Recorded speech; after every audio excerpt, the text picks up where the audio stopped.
Next talk is by Dr. Sara on repair of iris defects. Over to you, Sara. Good morning. Repair of iris defects. The proximity of iris to the instruments and currents of cataract surgery and the fragility of the iris tissue make it prone for iatrogenic damage. Iridoplasty is the procedure of reconstructing the defective iris, while pupilloplasty reconstructs the pupil that has an altered configuration. So, before proceeding to iris reconstruction, we should evaluate the patient's visual symptoms and cosmetic concerns and the extent of iris tissue loss. Iris sphincter damage can occur, mid-peripheral damage of the iris can occur, and iridodialysis can occur. So, this is a picture of a diffuse sphincter damage in which the pupil is widely dilated. The salient points in iris tissue repair is the initial assessment is important.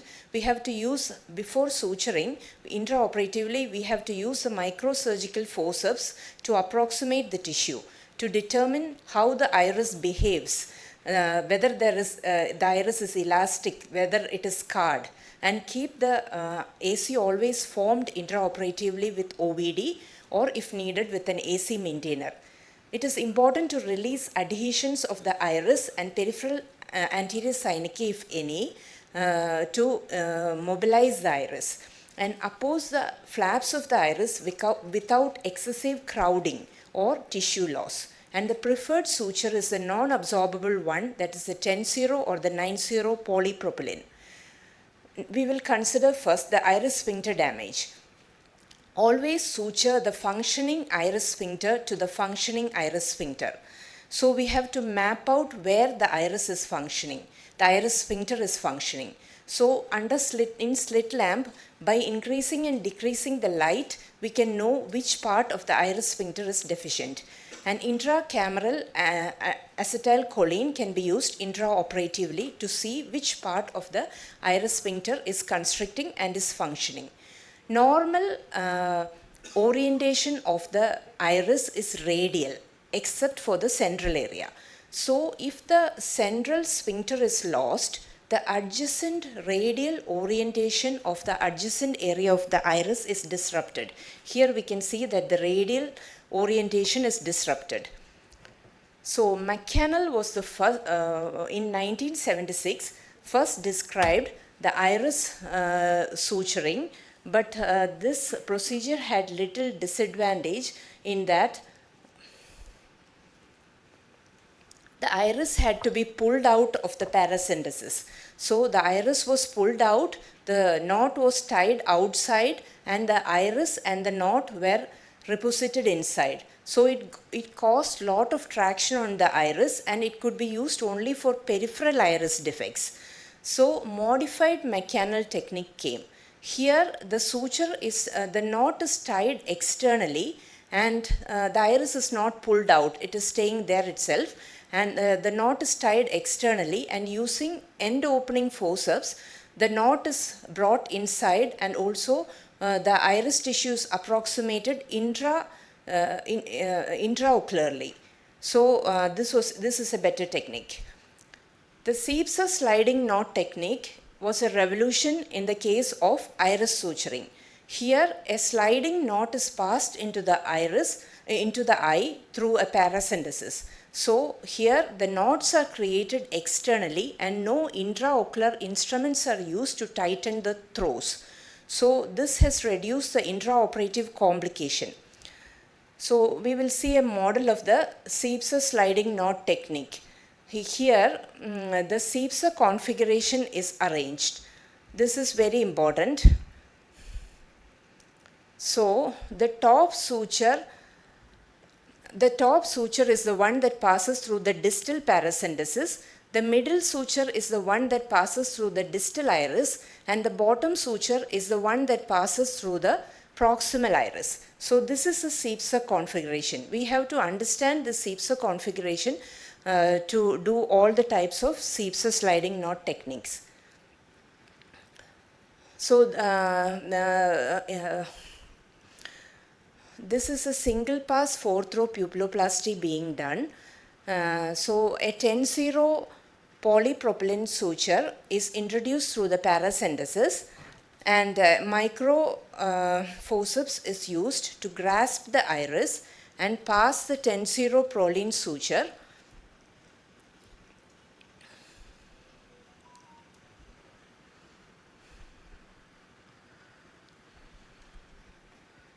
The AC should be well formed with cohesive OVD so that endothelial trauma doesn't occur.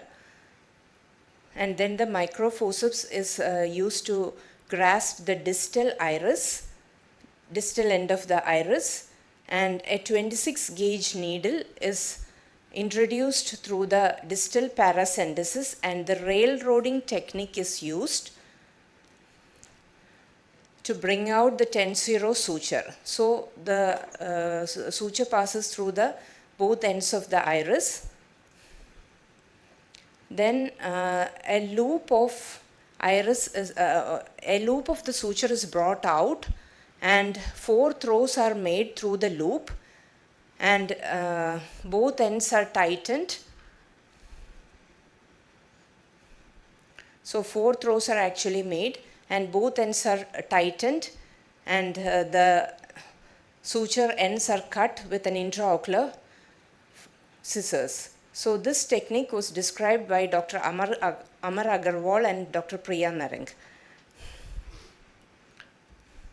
So we can see the single pass 4-throw pupilloplasty in the model. The loop of the suture is brought out, and the CPSA configuration is arranged. The top one is through the distal paracentesis, the middle one is the one through the distal iris, and the bottom one is the one through the proximal iris. So 4 throws are passed over the middle suture.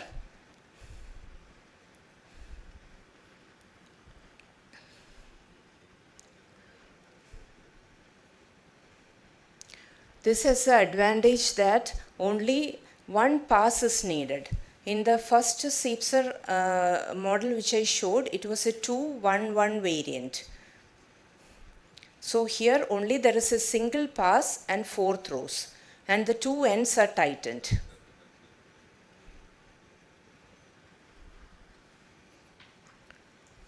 This is a stable helical knot, but more tension is needed to approximate this iris ends when compared to the 2-1-1 variant. So that is a slight disadvantage of it.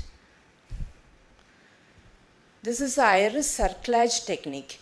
When the pupil is widely dilated because of extensive sphincter damage, the iris cerclage technique is better. But it is a more challenging technique, and multiple paracenteses have to be made, and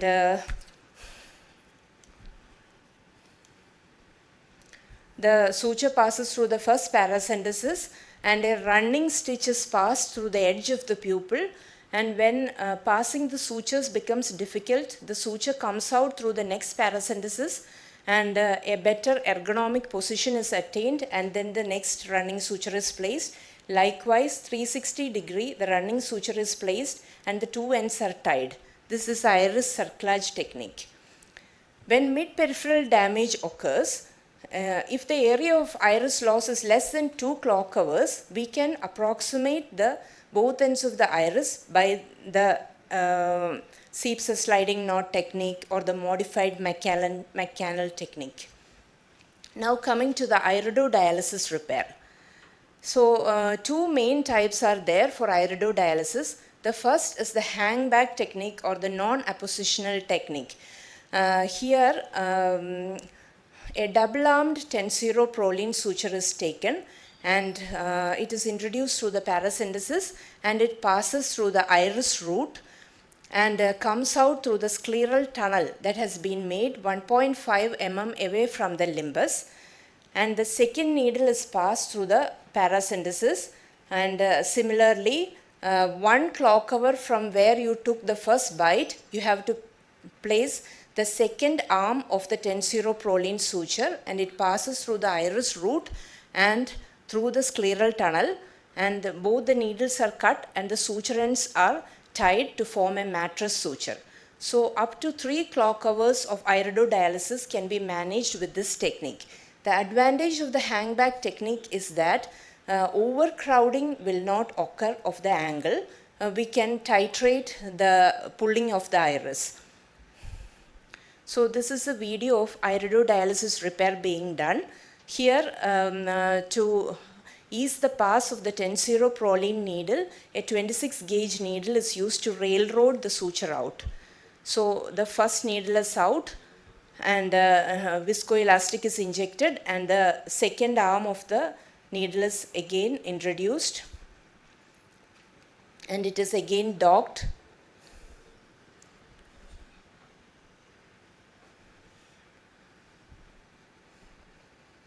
And brought out. So the two suture ends can be, the needles can be cut, and the suture ends can be tied in the 2-1-1 configuration. So the two suture ends are being brought out.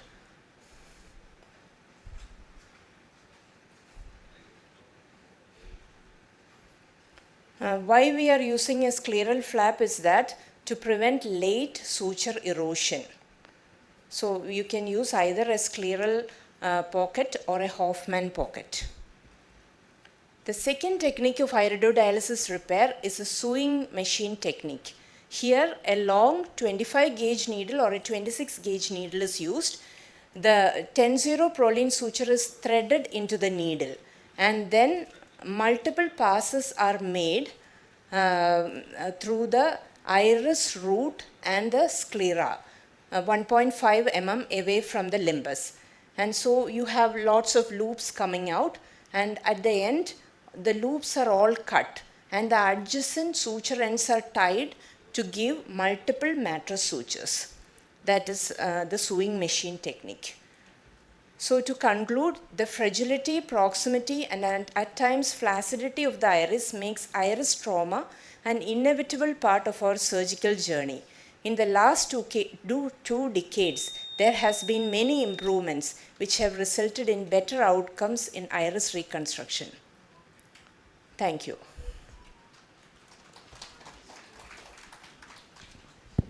Thank you, Dr. Sara. That was an